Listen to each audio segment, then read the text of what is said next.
ഒരു ദിവസം ഭക്ഷണം തേടി പോകുന്ന ഹാപ്പി ഒരു കൂട്ടം ആളുകളെ കാണുന്നു.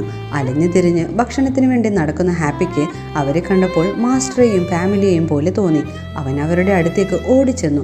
എന്നാൽ ആ മുഷിഞ്ഞ അവസ്ഥയിലിരിക്കുന്ന ഹാപ്പിയെ കണ്ട് കുട്ടികൾ പേടിച്ചു.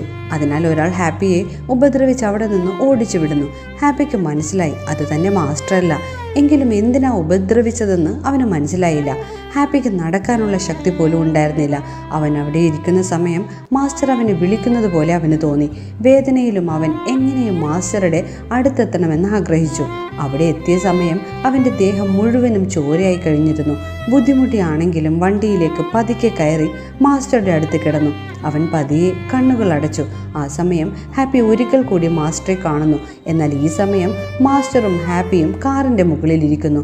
അവിടെ മാകെ സൂര്യകാന്തി പൂത്തു നിൽക്കുന്നു. അങ്ങനെ മരണത്തിന് ശേഷം ഹാപ്പി തൻ്റെ മാസ്റ്ററെ കാണുന്നു.